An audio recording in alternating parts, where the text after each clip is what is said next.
Number 10. Extreme work ethic and naps. As most of you probably know, Japanese culture is quite different from Western and European culture. A big example of this is the fabled Japanese work ethic, which honestly sounds insane to anyone who did not grow up there. Like most of the modern world, the average workday is 8 hours or so. That's what their work contracts will say. In actuality, it seems that a 12-hour workday is quite common in medium to large companies. As a consequence to their extreme work ethic, they can get, sleepy on their shifts. While falling asleep at your desk would probably earn you an unpleasant meeting with your higher-ups in other countries, in Japan it's a sign of dedication and a verification that you've put in a hard day's work. To a degree, of course. You can't just nap all day. As such, these power naps usually last for anywhere between 20 minutes and 2 hours, and can be taken at your desk, in the employee lounge, or at a local nap cafe for around 160 yen per 10 minutes. Number 9. Odd flavors. All over the world, it's not uncommon for food companies to mix up their flavors as special limited time offers. Sometimes these are seasonal, like candy cane flavored Oreos or pumpkin spice lattes. Other times they're just trying out new flavors to gauge a response or as a promotion, like when Lay's allowed the internet to come up with their own flavors and vote on them. As you can see, this isn't always the best idea. For the most part, in Eastern countries, there are usually limited time exclusives, and they'll disappear in a few months, never to be seen again. In Japan, this is rarely the case, as it's common practice for companies to sell as many flavors of candy as they can possibly produce. Infamous for this is Nestle and their Kit Kat chocolate, which, while sold in 2 main flavors in the US, has well over 3 dozen Japanese variations, some of which sound rather odd. Notable examples include green tea, apricot seed, and grilled potato. Number 8. Super toilets. No, they won't fly in and save the damsel in distress. Nor will they stop a supervillain's vicious plot in the nick of time. No, these super toilets are not heroes, nor are they villains. They simply exist among us, or, well, they do if you live in Japan. Suffice to say, North America's toilet technology is rather rudimentary compared to most places in Europe and Asia. Our porcelain thrones don't even come with built-in water fountains. Anyway, salt aside, Japan has some crazy toilets. Like this one. Look at the options. It even looks like it has an automatic seat lifter. Seriously, we're missing out. Not only are these permanent built-in super toilets commonplace, there's also a market built around washlets, or portable toilet upgrades. You know, for the Japanese businessman who can't live without the finer things when out of the country.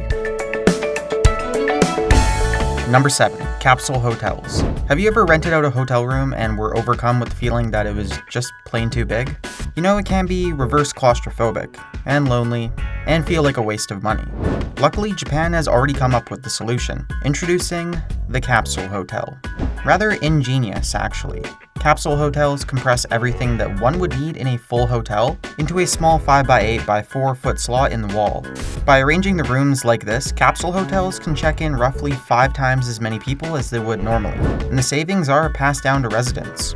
The average capsule costs around $30 a night, compared to your average hotel fare of $200 to $500 a night. As well, they're seen as a very social stay, as the shared kitchen and common places promote interaction between residents. Number 6. Vending machines.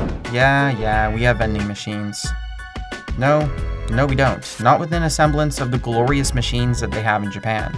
Want hot food? Bam. Vending machines have you covered. Make a selection, wait a few minutes for it to cook, and then your food pops out. This isn't limited to microwavable boxed food either. Some machines let you order noodles, fries, rice, soup, you name it. Other machines in Japan sell clothing for when a storefront is too much hassle. Umbrellas for when it rains unexpectedly, flowers for when you forget your anniversary, and even used undergarments for when, you come to the realization that you're a degenerate. It's gotten to a point where vending machines are replacing everyday stores, because they're just so convenient. Grocery stores have even taken to replacing produce bins with machine-dispensed veggies. Number 5. Nameplates for houses. This one's a little less weird and more just kinda cool. While in other countries, houses are identified by a word and a number, namely a street name and a number, in Japan it's common for a house's address to be composed of 2 words, a street name and a family name. This ties back to the very heavy emphasis that Japan and similar cultures put on the family name. Traditionally, you would buy a plaque bearing your family name once you purchase a house of your own. Rented apartments are usually not identified by a name, both because of the frequency that rentals change hands, and because renting is not seen as an accomplishment in Japan. Ergo, you're not worthy of your family's name plaque. Additionally, it's just plain convenient. If you know whose house you're going to, there's no need to remember a house number. Just find the street and wander till you see their name. Number 4. Hologram concerts. Ever ask yourself why people go to concerts? Or if you yourself do? Why do you subject yourself to the crowds, expensive food, and arguably worse quality sound? Well, the obvious answer is that they're exciting. You get to see your musical idols live. No sound fudging, no recording booth, just live, raw vocals and playing. Now in Japan, they handle their concerts a little differently. Yes, there are still traditional concert halls and playing, but there's also the new fad of holographic concerts. Ever hear of Hatsune Miku? Originally, she was the product name for a vocal synthesizer application by Krypton Future Media. Her name quite literally translates to the first sound from the future. Anyway, a couple years ago, she began touring Japan, and has very recently begun to make appearances at concerts in other countries. These appearances are very akin to music videos of sorts, but like live. We won't get into the technical behind the scenes of these events, but essentially her personality is projected on stage and made to look to be singing while a track is playing. This probably sounds pretty weird, but who wants to go to a concert that isn't actually live? A lot of people actually, and tickets go for around $90 each. Number 3. Face masks. Once again, this is less a thing that only exists in Japan and more just a cultural trend, if you can call it that. Some form of face mask has been a common sight in Japan since the early 20th century.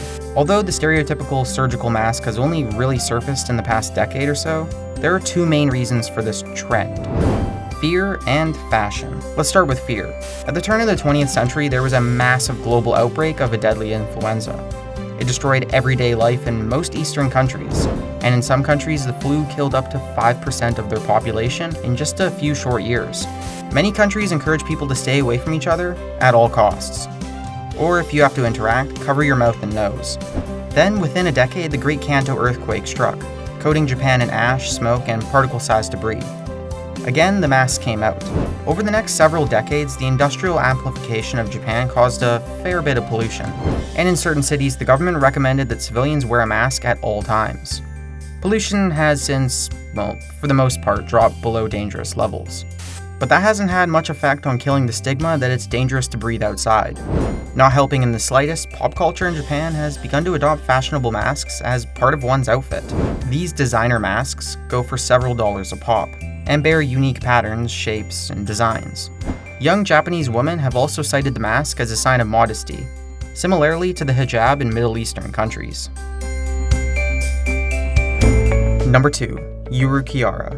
Yuru Chiara, roughly translated to a mascot, is a staple example of Japanese pop culture and advertising. Don't get us wrong, we know that we have mascots too here in North America.